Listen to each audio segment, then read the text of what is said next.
Algunas escenas de este programa han sido representadas, incluyendo la descripción de investigaciones realizadas en la escena del crimen. Un cigarrillo es el principal sospechoso en un incendio hogareño fatal. Pero los detectives pronto descubren que no se puede culpar al tabaco por esta muerte. ¿Podrán basar un caso de homicidio en estas cenizas? Aquí el comando, adelante. Un fuego sospechoso se cobra la vida de 2 niños y enfrenta a los padres. La solución de este crimen pende de un cabello. Cuando un restaurante se quema por completo, los detectives encuentran todos los ingredientes de un hecho intencional. Pero ¿quién preparó este incendio que mató a 2 bomberos? No veo ningún proyectil. Las temperaturas extremas y los torrentes de agua son enemigos de los investigadores. Sin embargo, sobre estos restos humeantes logran transformar las brasas en llamas de justicia.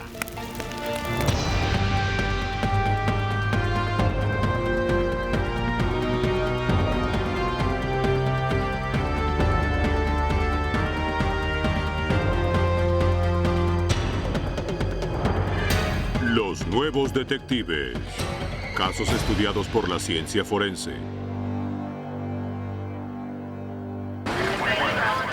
Hoy presentamos Llamas de Justicia.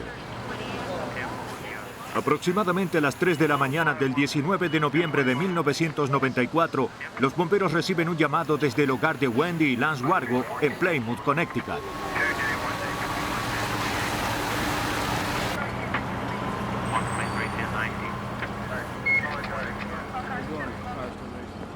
Lance Wargo logró escapar del fuego con sus hijos. El intenso calor impidió que pudiera rescatar a su esposa Wendy, quien dormía en la planta inferior. El fuego era tan feroz que impidió a los bomberos ingresar a la casa. Las esperanzas de vida de Wendy se extinguieron mucho antes del incendio. Wargo le dijo a los bomberos que su esposa solía utilizar la habitación inferior para fumar y que se había quedado dormida la noche anterior. Dado que la víctima era fumadora, los investigadores debían considerar que el fuego se inició por un cigarrillo descuidado. Cuando se extinguieron las llamas, los bomberos hallaron los restos de Wendy sobre el sillón de la habitación inferior.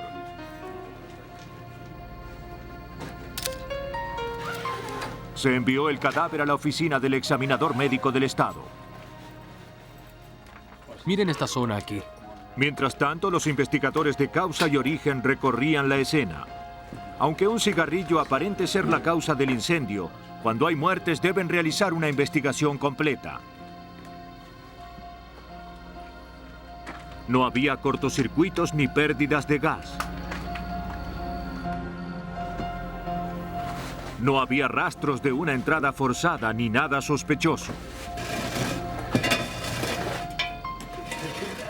Trabajando en áreas de menor a mayor daño, los investigadores concluyeron que la habitación inferior era el centro de este infierno. Por favor, toma una muestra de la alfombra allí abajo. Los daños severos en el suelo indicaban que el fuego se había originado a centímetros de donde se hallaba la víctima. Parecía apuntalar la teoría del cigarrillo descuidado. Pero no así el resto de los daños. El ennegrecimiento parejo del cielo raso y las paredes indicaban que la habitación había llegado al punto de ignición espontánea, una temperatura tan elevada que todos los elementos inflamables se incendian simultáneamente. Las llamas habían quemado a unos 930 grados. Era poco probable que la brasa de un cigarrillo hubiese iniciado un incendio semejante. Las marcas de quemadura debajo del sofá también refutaban la teoría del cigarrillo.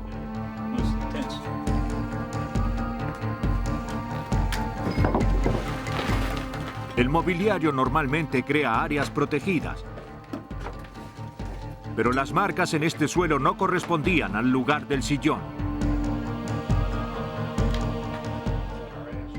Debemos analizar todo rápidamente.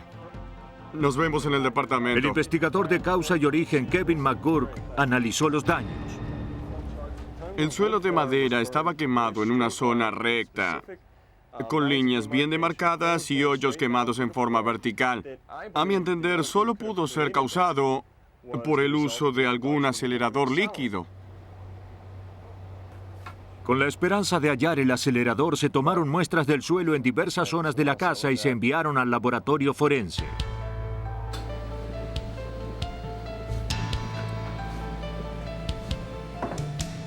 Los técnicos buscaron restos de líquidos inflamables que pudieran estar presentes en las muestras. Capturaron vapores de las muestras y los analizaron en un cromatógrafo de gases. Este instrumento separa los diversos químicos en sus componentes básicos, generando un gráfico de picos y valles que se puede comparar con los producidos por aceleradores conocidos. En este caso, ninguna de las muestras liberó restos de aceleradores.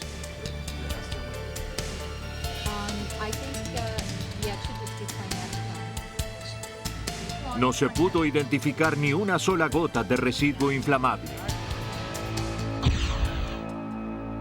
Los resultados negativos no indicaban que no se hubiese usado un acelerador.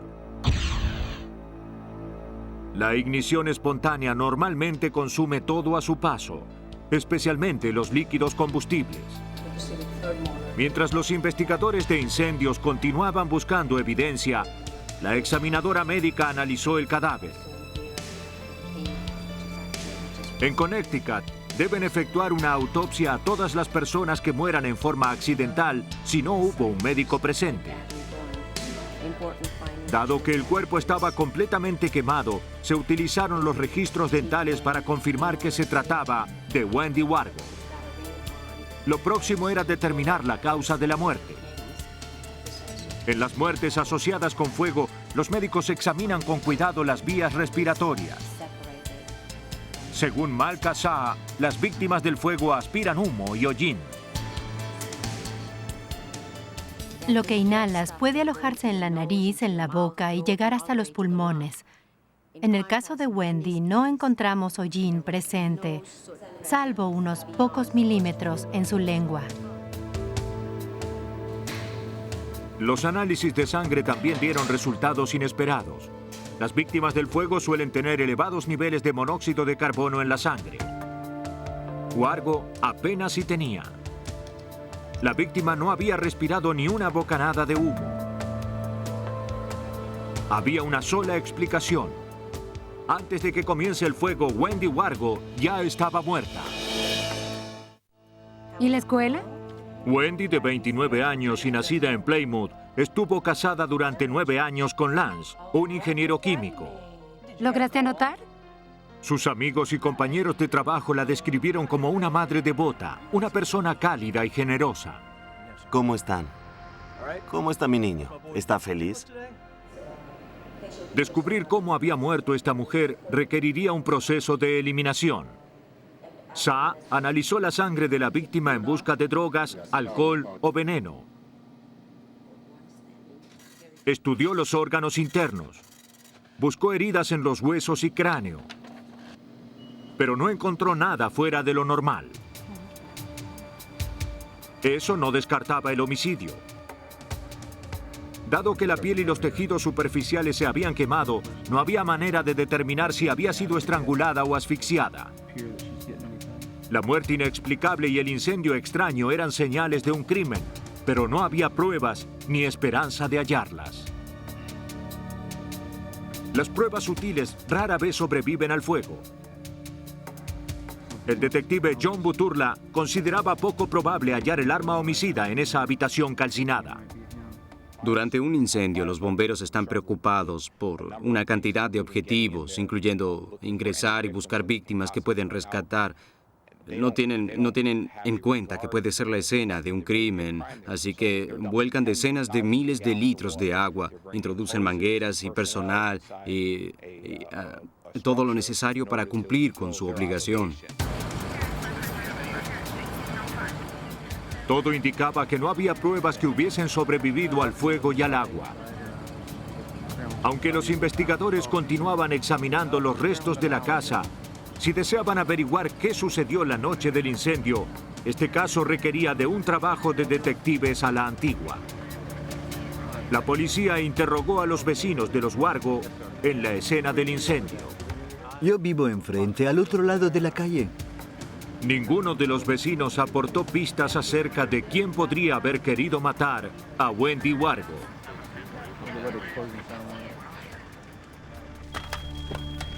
Lance Wargo le dijo a los investigadores que un detector de humo lo despertó. Rescató a los 2 hijos de sus camas y escapó de la casa en llamas sin poder salvar a Wendy. Fue reconocido por su rescate heroico, pero un detalle extraño llamó la atención esa noche. La noche del incendio le llamó la atención a un número de personas, incluyendo a todos los investigadores que trabajaban en este caso, que Lance Wargo a las 3:30 de la madrugada haya salido de su casa vestido correctamente. La mayoría de las personas a las 3:30 de la madrugada, si deben abandonar sus casas, no salen vestidas de ese modo. Sí, me dormí mientras miraba televisión. ¿Cuándo, se preguntaban, halló el tiempo para abrochar su camisa y atar sus zapatos? Y regresé por ella. ¿Suele dormir con zapatos? Luego me quedé dormido en la silla. La imagen impecable de Lance comenzaba a caer. La policía investigó la vida familiar de Wendy Wargo. Wendy, tuve un día duro. Descubrieron que ella le había entregado los papeles de divorcio a su esposo solo 18 días antes de su muerte. Escucharon a Lance decir que prefería matarla antes que permitirle llevarse a los niños. Lance Wargo era el principal sospechoso, pero la policía aún no tenía pruebas. Para determinar si su divorcio inminente era un motivo suficiente para matar, los investigadores obtuvieron una orden de registro para la habitación del motel donde se hospedaba con sus hijos. Seguro. Pasen, todo está por allí a la izquierda. Recogieron las prendas que vestía la noche del incendio. ¿Estos son los pantalones que usaba esta noche? Sí. La única posibilidad de relacionar al sospechoso con el crimen era hallando restos de sangre o de algún acelerador. La vestimenta se analizó en el laboratorio, pero los resultados fueron negativos. Los investigadores no hallaron nada inusual en ella. Aunque sospechaban de Lance Wargo, no tenían ninguna prueba. La investigación había alcanzado un punto muerto. Era completamente inocente, como él decía, o había cometido un crimen casi perfecto.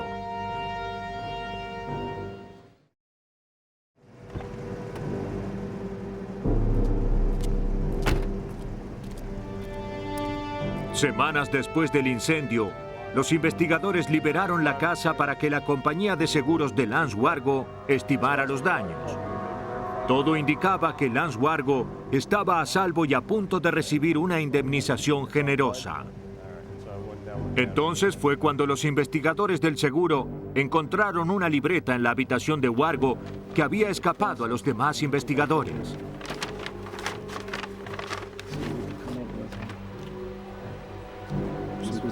Tenía varias páginas de notas en clave. Los investigadores analizaron las abreviaturas.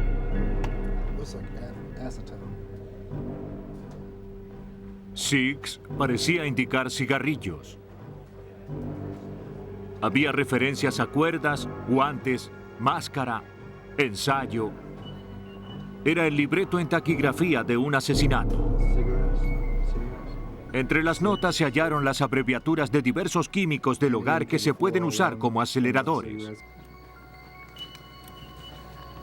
Los investigadores regresaron a la casa en busca de estos químicos.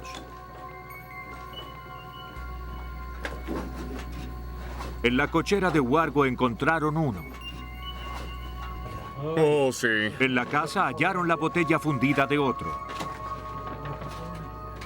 Los investigadores habían hallado los ingredientes letales de un acelerador. La escritura en la libreta incriminaba aún más a Lance Wargo y sugería que había planeado este llamado accidente. Examinando una vez más la casa, se descubrió que Wargo había mentido. Él dijo que se había despertado por el detector de humo. Sin embargo, los daños en el cableado del detector hicieron que los investigadores dudaran que eso hubiera ocurrido.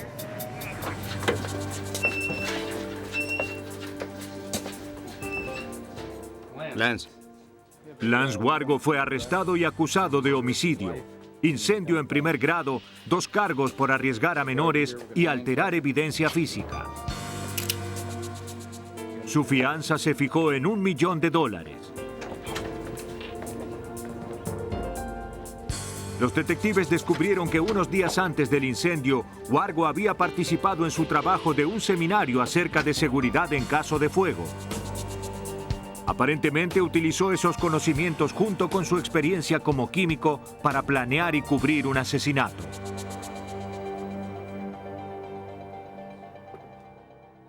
¿Despierta a estas horas de la noche viendo televisión cuando tienes un trabajo que hacer? Una disputa entre los Wargo terminó cuando Lance ejecutó su elaborado plan.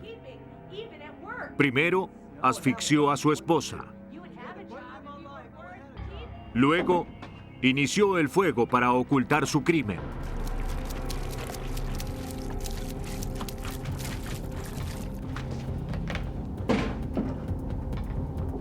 Como había anotado en su libreta, arrojó un cigarrillo para que aparentara ser la causa del fuego.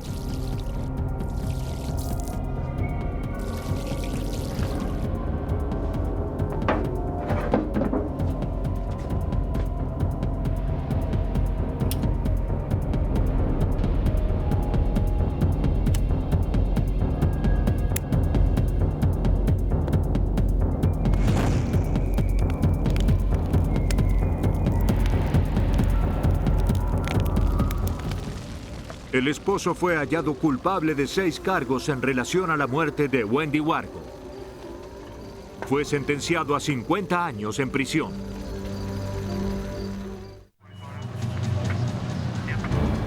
Poco después de la medianoche del 24 de octubre de 1995, los servicios de emergencia del condado de Johnson, en Kansas, reciben una llamada solicitando a los bomberos desde una mansión en llamas.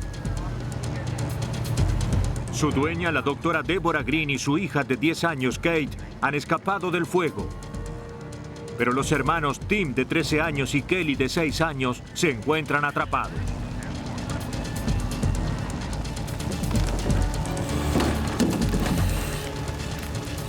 La primera prioridad de los bomberos era rescatar a los niños, pero estaban en una zona de ingreso muy difícil.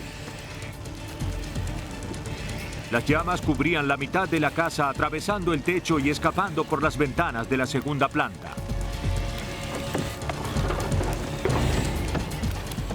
La única vía de ingreso era el sótano. Al intentar escalar hacia la primera planta, se encontraron con un denso humo negro.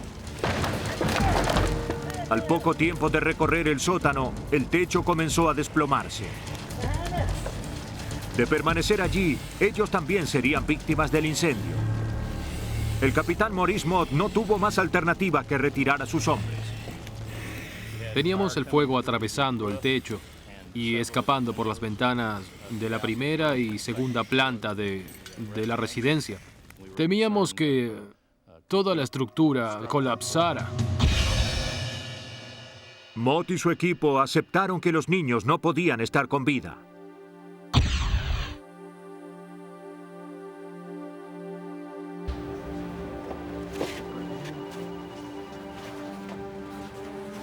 Para evitar el trauma de ver cómo el fuego consumía su hogar, la policía de Pratt Village trasladó a Green y a su hija hasta la estación. Bien, cuéntenos qué ocurrió.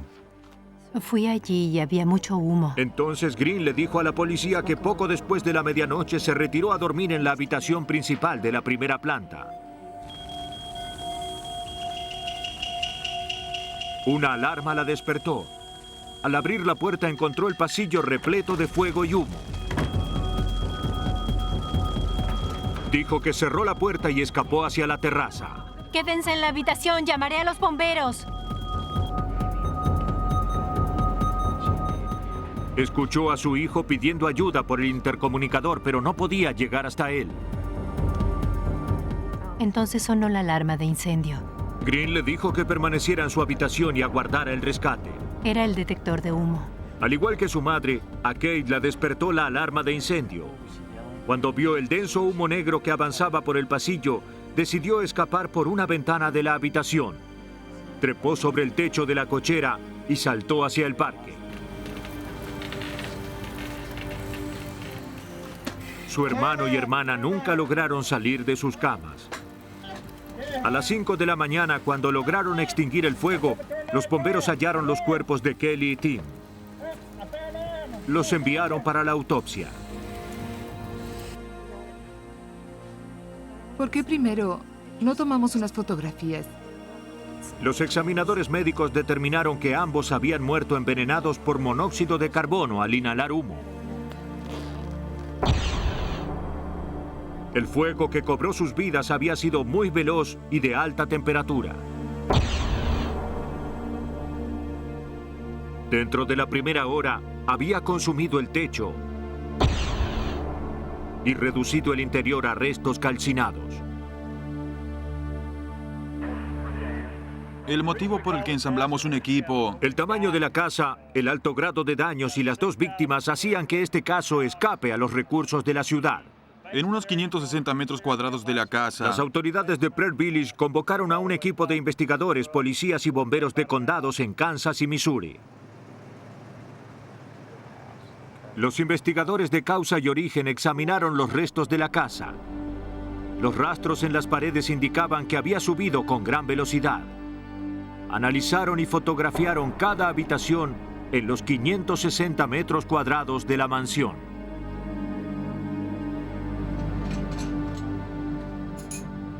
El químico forense Bill Chapin sabía que este no era un incendio común. La cocina estaba muy quemada, pero el comedor no, y muy quemada la sala, pero era muy extraño que no se había quemado el dormitorio principal y sí se habían quemado otras zonas importantes de la casa. Era una combinación extraña que para un incendio doméstico no tenía ningún sentido. Estas diferencias tenían sentido si la casa hubiese sido rociada con un acelerador.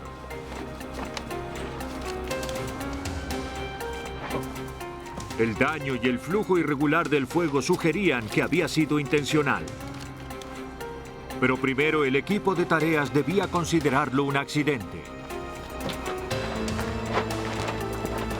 Las tuberías de gas se encontraban en orden. Los ingenieros electrotécnicos determinaron que no hubo cortocircuitos.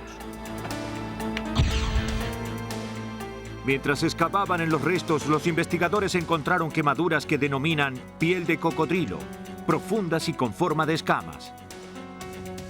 Demostraba que eran los patrones provocados por el derrame de un acelerador líquido.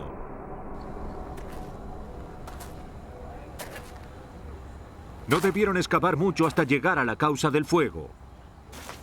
Quienquiera que haya sido no ocultó el combustible. Hallaron botellas de anticongelante, líquido para encender carbón y alcohol por toda la casa.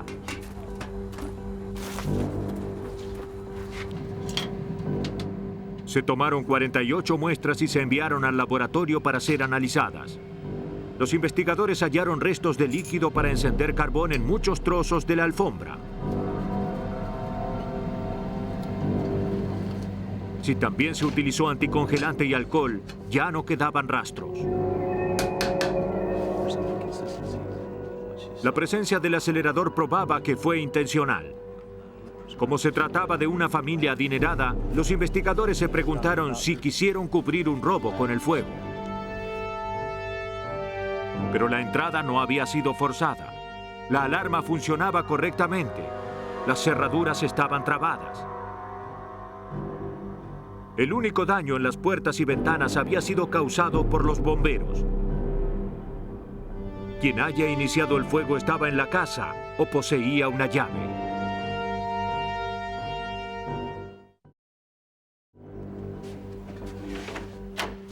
Los investigadores determinaron que un incendio intencional destruyó la casa de la doctora Green y mató a 2 de sus hijos. Ahora quedaba por descubrir quién lo hizo. Mientras el equipo continuaba excavando en la casa, Los detectives investigaban a sus antiguos ocupantes. La policía volvió a interrogar a Deborah Green. Green y su esposo Mike Farrar eran doctores exitosos. Llevaban 18 años juntos. ¿Puedo ir a la casa de Bill? Los veré luego. Adiós. Tras el nacimiento de su tercer hijo, ella dejó la medicina para dedicarse a ser una madre de tiempo completo. Adiós. A lo largo de los años, el matrimonio ya no era feliz. 3 meses antes del incendio, Farrar le comunicó que tenía una amante y deseaba el divorcio. La familia comenzó a desmoronarse. Green le dijo a la policía que esa noche, poco antes de irse a dormir, había sostenido una discusión telefónica con su esposo. Eso fue todo. Apreciamos que haya venido. La policía citó a Mike Farrar en la estación para hacerle más preguntas. Un café. ¿Puede servirnos un café? Seguro. Tengo un par de preguntas para usted. ¿Podría darme algunos detalles acerca de lo que ocurrió aquella noche? Les contó que la noche del incendio había estado con sus hijos. Muy bien. Buenas noches, Dulce. Los dejó en la casa y luego regresó a su apartamento. Buenas noches. Adiós. papá. Llamé a mi esposa. Los registros telefónicos probaban que Farrar había estado en su apartamento poco antes de la medianoche, pero no podía demostrar dónde había estado luego.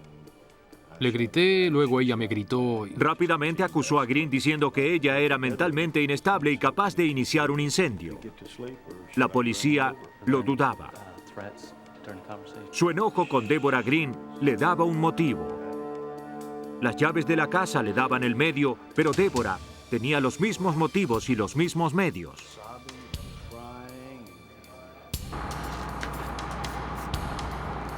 ¿Había Mike Farrar ingresado a la casa para incendiarla? ¿O era Deborah quien lo había hecho para acusar a su esposo y hacer el papel de víctima? Solo la evidencia recuperada en el lugar podía develar la verdad. Mientras continuaban excavando, los investigadores hallaron 4 sendas marcadas que atravesaban la casa y terminaban en la entrada de la habitación de Deborah Green.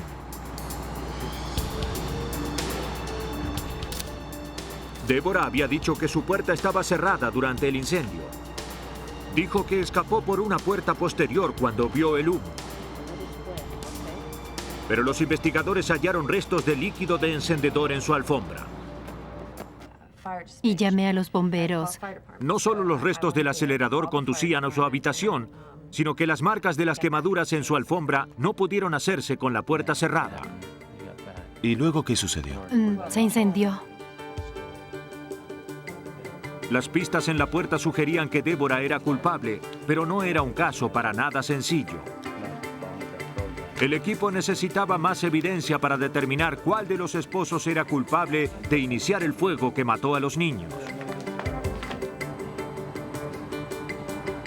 Los investigadores desarrollaron un plan. Se había rociado tanto acelerador en la casa que probablemente había provocado una pequeña explosión al encenderse. Era posible que quien haya iniciado el fuego tenga quemaduras. Ni Green ni Farrar tenían heridas a la vista. Pero algunas quemaduras solo se ven bajo el microscopio. Los investigadores tomaron muestras del cabello de Deborah Green y Mike Farrar.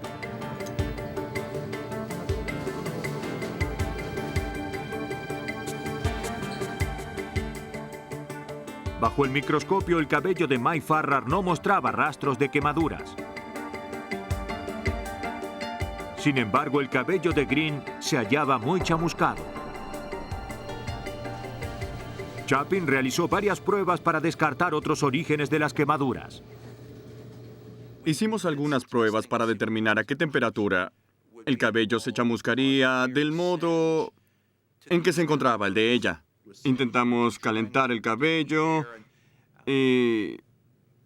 bueno, saben acercarlo a tantos centímetros de la fuente de calor, calentándolo con planchas, haciéndolo de diversos modos para ver cómo se chamuscaba el cabello en cada caso. Para dañar el cabello de esa manera, debió estar expuesto a una llama directa. Green había dicho a la policía que nunca estuvo cerca del fuego. Los forenses probaron que no era verdad. Las mentiras de Green salían a la luz. La policía había atrapado a su incendiaria. De entre los restos caóticos, el equipo logró reconstruir sus acciones desesperadas y mortales. Green estaba hastiada de la relación con su esposo. Las intimaciones del divorcio fueron las chispas que encendieron su furia. La mesa del comedor sobre la que vertió alcohol y otros aceleradores estaba recubierta por los documentos de divorcio. Desató su furia en las zonas de la casa que más afectarían a Mike Farrar: su piano, su escritorio y, lo más trágico, sus hijos.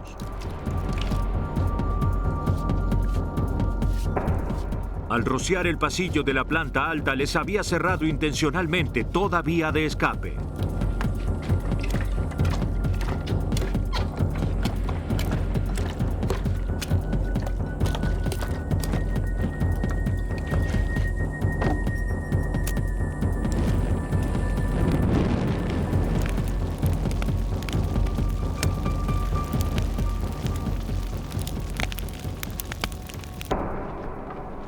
La policía citó a Green en la estación bajo la excusa de necesitar ayuda con la investigación. Cuando llegó, la arrestaron. El equipo nunca pudo comprender la furia que llevó a quien fuera una doctora brillante a asesinar a sus hijos. Pero la astuta reconstrucción de la escena logró que Deborah Green pague por el crimen. Enfrentada a la enorme cantidad de evidencia forense, Green se declaró culpable para no ir a juicio. Deborah Green está cumpliendo una sentencia de cadena perpetua.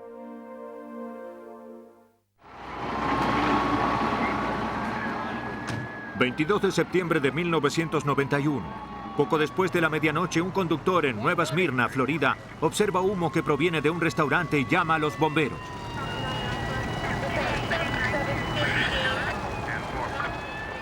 En 5 minutos, los camiones de bomberos encuentran al restaurante de mariscos y carnes Tormis envuelto en llamas. Bien, ahora tengan cuidado. Los incendios son impredecibles, pero este era especialmente traicionero. El intenso calor y las igniciones espontáneas complicaban la labor de los bomberos. El incendio se descontroló.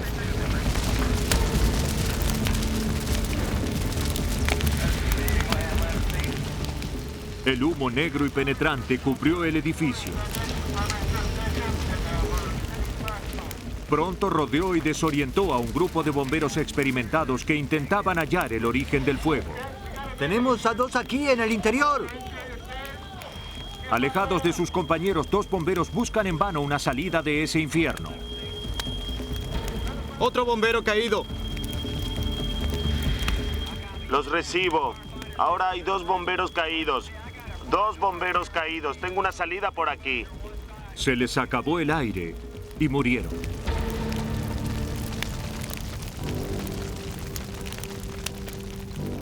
El restaurante en llamas se había convertido en una trampa mortal para esos 2 bomberos.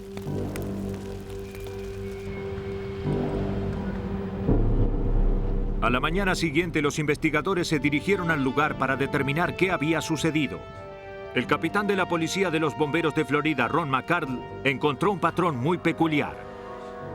Al comenzar mi caminata preliminar por el exterior, noté que los patrones de hollín y calor en los bloques de concreto de las paredes estaban muy altos.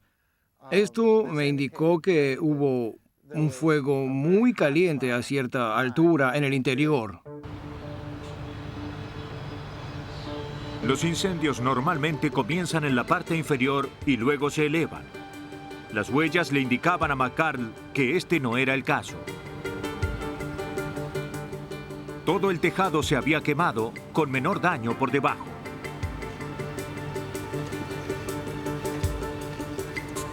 Para determinar el origen del fuego, un investigador de incendios debe descubrir los restos de a una capa por vez, estableciendo así una secuencia.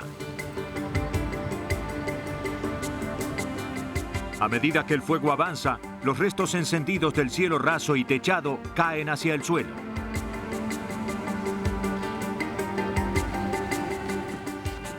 Los restos sobre la superficie eran mucho más finos que los escombros debajo de ellos, confirmando que la parte superior del edificio había ardido con más furia y por mucho más tiempo.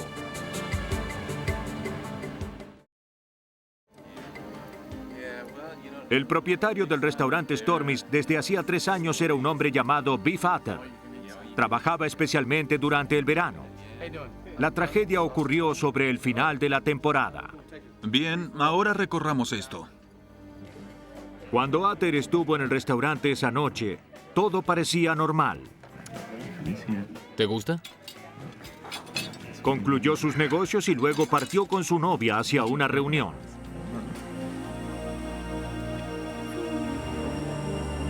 El restaurante cerró aproximadamente a las 11:45, poco después de que los clientes se retiraran.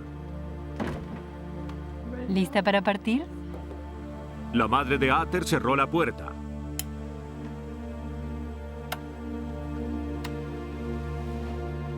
Los empleados no vieron, ni oyeron, ni olieron nada fuera de lo habitual, tanto dentro como fuera del edificio. Buenas noches.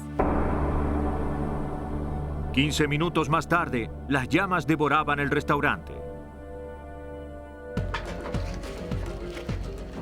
Dado que 2 bomberos habían muerto en el incendio, este caso pasó a ser un asunto federal. La Oficina de Alcohol, Tabaco y Armas se unió a la investigación. Estuvieron de acuerdo con las autoridades locales en que el fuego debió iniciarse por encima del cielo raso. Esta situación inusual fue la que sorprendió a los 2 bomberos que murieron. Los investigadores comenzaron por descartar los orígenes accidentales del fuego. Revisaron cuidadosamente las tuberías de gas que cruzaban el cielo raso, pero ninguna aparentaba haber fallado. El calentador de agua, los hornos y la parrilla estaban en buenas condiciones. Por alguna extraña razón, la alarma de incendios no había sido activada esa noche. Sin encontrar explicaciones lógicas, todo apuntaba hacia un incendio intencional. Los incendios accidentales y los provocados son muy diferentes. Los incendios accidentales comienzan muy lentamente. Comenzará con una brasa. Lleva tiempo para que se expanda, genere calor y comience a crecer y crecer y crecer, mientras se mueve hacia arriba en ese punto, hacia afuera y hacia arriba. Por eso buscamos patrones en forma de V en las paredes y así rastreamos los fuegos. Pero los investigadores encontraron otros tipos de marcas, con rasgos irregulares que indicaban una rápida propagación del fuego. En lugar de consumir los objetos a su paso, creció rápidamente, saltando de viga en viga. Los incendios accidentales no se comportan así. Este debió ser alimentado con un acelerador. Alguien había iniciado el incendio en forma intencional y matado a 2 personas con su acto. Señor Ater, tenga cuidado aquí. El primer sospechoso era el dueño, Beef Ater. Pero Ater no tenía nada que ganar del incendio y todo para perder. Allí estaba la cocina y muy bien por allí estaba... El negocio había decaído. Le dijo a los investigadores que debió cancelar su seguro de incendio hacía unos meses. Y... Tenga cuidado donde pisa. Oh, sí. Ater no se imaginaba quién podría querer incendiar su negocio, ni los investigadores hallaron rastros de una entrada forzada. Es la puerta trasera. En la búsqueda de pistas se analizó la aislación retirada de la escena en busca de aceleradores. El patrón de picos y valles en el cromatógrafo indicaba la presencia de un producto inflamable derivado del petróleo, probablemente queroseno. Aunque era una evidencia más que apuntaba hacia un incendio intencional, el acelerador era demasiado común como para relacionarlo con alguna persona. Bien, veamos esto. Si no lograban hallar pistas entre los escombros, los investigadores no lograrían dar con el incendiario. Buscaré por este lado a ver qué encuentro. Arrojando el acelerador en la parte superior donde las llamas queman con más intensidad, estuvo a punto de borrar toda la evidencia. Pero no la destruyó toda. ¡Hey, Bubba! Creo que encontré algo. ¿Qué tienes? Puede ser importante. Los investigadores de incendios dieron con su prueba más importante mientras revisaban el bote de residuos en el despacho de Beef Hatter. Hallaron un sobre abierto dirigido a Beef Hatter junto con una copia de la póliza de incendios renovada. Pero Hatter había dicho que no tenía seguro. El dueño del negocio había mentido. El fiscal federal Paul Byron, a cargo del caso por el doble homicidio, verificó si Hatter podría haber quemado el edificio para cobrar el seguro. Cuando revisamos los registros financieros que su contador nos dio, descubrimos que Stormis perdía unos $6.500 por mes y que no había pagado la hipoteca durante los últimos 3 meses.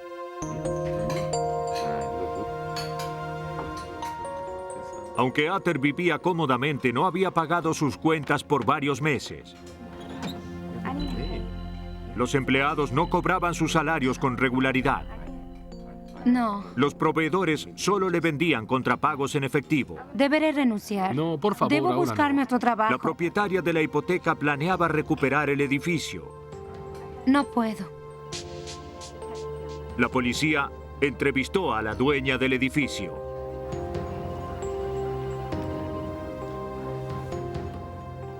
El motivo por el cual la llamamos es que... Descubrieron que en efecto Hatter había dejado de pagar el seguro de su restaurante. La última vez que habló con el señor Hatter y le preguntó si estaba asegurado... Pero la dueña le dijo a la policía que no estaba dispuesta a dejar el edificio sin cobertura. Señor Hatter, disculpe que lo moleste a esta hora. Tras varios intentos para obtener el dinero por parte de Hatter, finalmente ella decidió pagar las pólizas del seguro. Le dijo a la policía que poco antes del incendio le entregó a Hatter una copia de la póliza renovada. Mire esto, desde enero hasta agosto. Ganaría $200,000 si el restaurante se quemaba. No cobraría la renta si tenemos que cerrar, ¿no es cierto? Para poder rastrear las actividades de Hatter durante la noche del incendio, la policía conversó con su novia. Muy bien. ¿Cuánto hace que lo conoce? Ella confirmó que había estado con él durante toda la noche.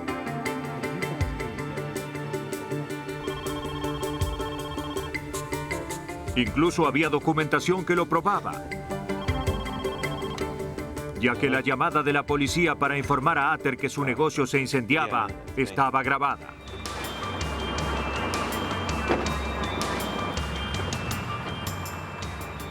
El seguro les daba a los investigadores un motivo para quemar el restaurante, pero la evidencia no identificaba al incendiario.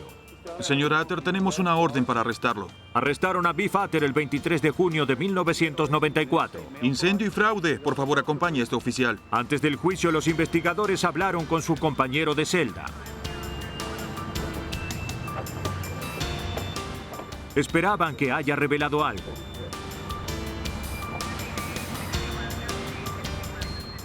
Había hablado, pero no había dicho mucho. Hatter no mencionó nombres, pero como confesó otro recluso, admitió estar involucrado. El compañero de celda testificó en el juicio de Beef Hatter.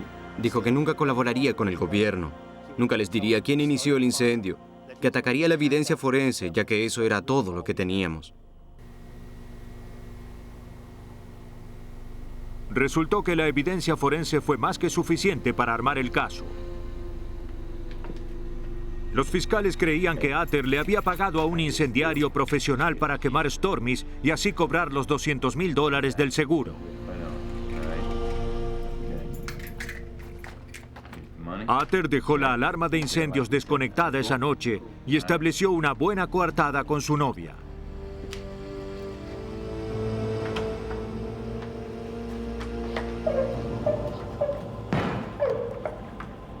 El incendiario ingresó minutos después de que los empleados dejaran el restaurante.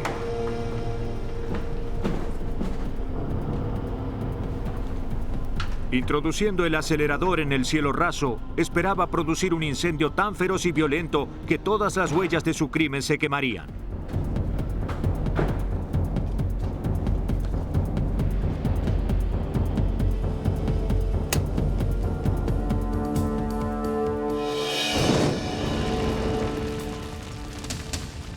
Tanto él como Ater subestimaron la capacidad del equipo forense para combatir fuego con fuego.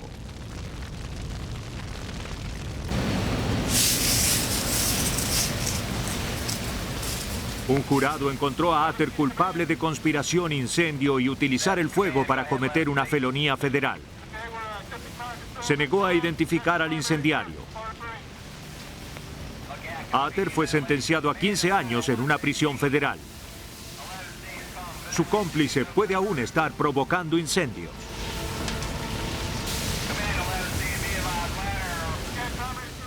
Aunque sus acciones son un gran desafío para los investigadores, los incendiarios ya no quedan protegidos por la confusión que crean.